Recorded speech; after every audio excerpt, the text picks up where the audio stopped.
It's a thrill when we get to say this about a new piece of gaming hardware. The PlayStation VR2 is a true generational leap that makes the old one look like a piece of junk. It's not exactly cheap, but for $549.99, you get a high-end headset with a 4K HDR-enabled OLED screen, a 110-degree field of view, built-in tracking cameras and eye tracking, plus 2 of its slick Sense controllers with the excellent adaptive triggers and haptic feedback Sony introduced with the PlayStation 5's DualSense controller. The catch is that it requires you to be connected to a PS5 by a single USB cable, but that means it's much more powerful when it comes to delivering fantastic graphics than a self-contained headset like the Meta Quest 2. With all of that, including a few features you don't see on even more expensive PC VR sets like Valve's Index and HP's Reverb G2, the PlayStation VR2 has vaulted console VR into the lead in just about every category except available games.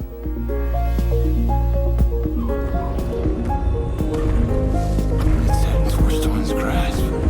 It's headed towards us! The PlayStation VR2 is an immediate improvement over its predecessor in every way, but the physical design is actually pretty similar.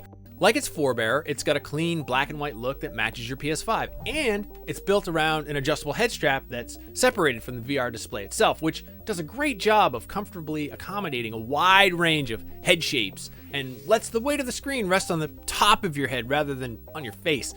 The one-stop adjustment mechanism on the back of the head strap remains an excellent way to dial in a perfect fit. It's nice to see the PSVR2 has a slider on the top left side of the lens casing to quickly adjust the headset's interpupillary distance, or IPD, and it's especially neat that the internal camera quickly measures the distance between your eyes during setup. Other than that, Sony has kept the headset itself simple with just 2 buttons at the bottom of the display. The center button turns the headset on and off, and the other instantly activates pass-through mode, letting you see the real world around you in black and white without taking off the headset. It's slightly disappointing there are no physical buttons to adjust the volume. Compared to the original PSVR, setup is a breeze. The PSVR2 has a single USB-C cable you plug into your PS5 and you're done. After that, you'll need to install a firmware update and then quickly calibrate your controllers, eye tracking, and lens spacing, and the 4 tracking cameras will capture a scan of your room.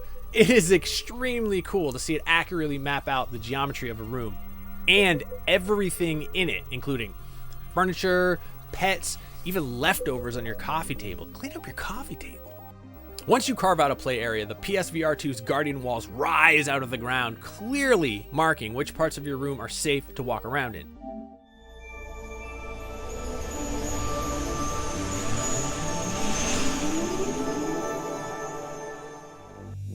If you've only ever used the PSVR's Move controllers, the moment you grab onto the included pair of Sense controllers is a revelation. The layout of their clicky face buttons and analog sticks will feel familiar to anyone who has played room scale VR in the last several years, but they step things up with the addition of haptic feedback and adaptive triggers. The analog sticks are half the size of the DualSenses, but remain tactile, allowing almost the same degree of precision as a D-pad when playing a game of Tetris Effect Connected, which notoriously difficult to play on Quest 2's default touch controllers. As we see in games like Horizon Call of the Mountain and Star Wars Tales from the Galaxy's Edge, you can feel the power of a virtual weapon through the resistance of the adaptive triggers, like when you're shooting a blaster or drawing a bowstring.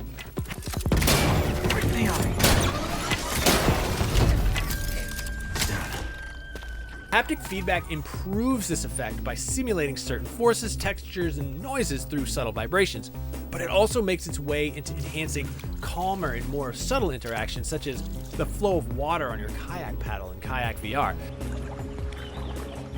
Each button features capacitive touch that can tell if your fingers are on it or not, which allows you to make reasonably accurate gestures with your hands. It's not quite as sophisticated as the finger tracking on the Valve Index controllers though, so you're limited to specific gestures like giving a thumbs up or pointing with your finger.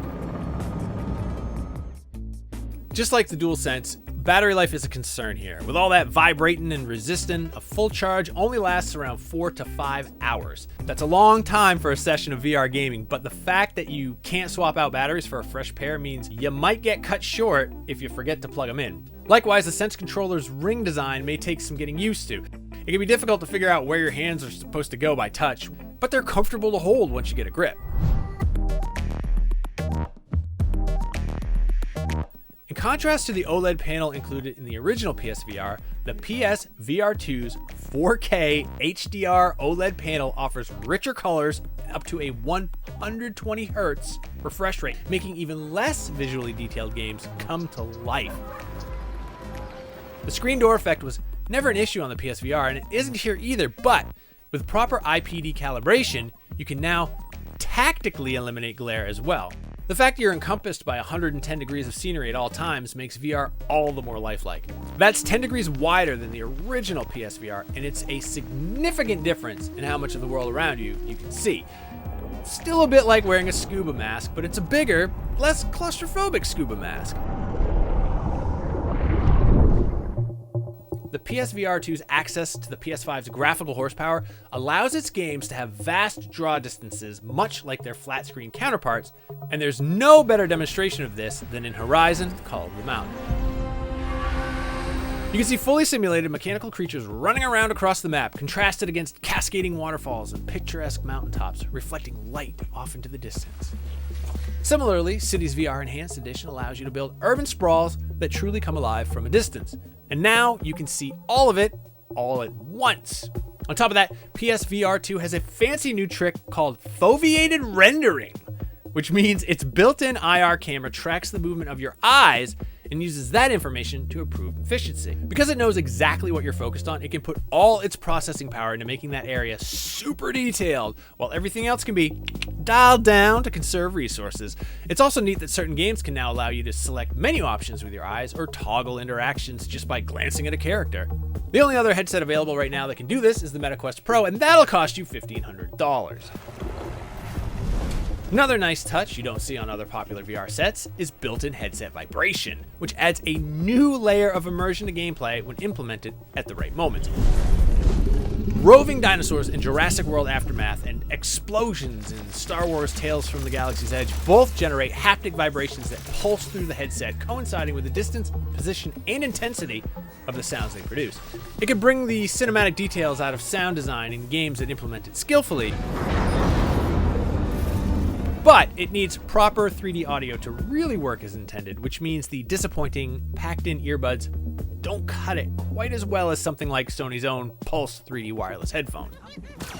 Unfortunately, you're out of luck if you're hoping any of this will work with your existing PSVR game catalog. Because of how big an improvement it is, PSVR2 represents a clean slate for PlayStation's entire VR library. So even if you've spent hundreds of dollars on PSVR games that made the list of PSVR2 games in the launch window, you have to buy them again.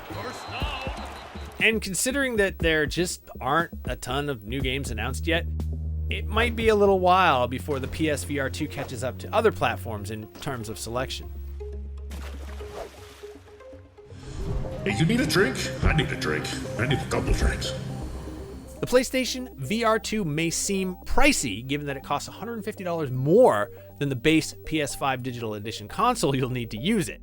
Even so, it's such a quantum leap over the original PSVR in terms of ease of use, visual quality, and immersion that any PlayStation owner who loves VR should upgrade as soon as possible. Its 4K HDR OLED screen and excellently tactile Sense controllers are the most obvious improvements, but plentiful quality of life changes and the raw horsepower of the PS5 set a new standard for how VR games should play and feel on console. Like any new platform, its thin launch lineup makes its lack of backward compatibility with original PSVR a significant problem, but one that will only improve as Sony and other developers roll out new games that take advantage of the PSVR2's unique features. For more, check out our review of the big launch game, Horizon Call of the Mountain, and for everything else, stick with IGN.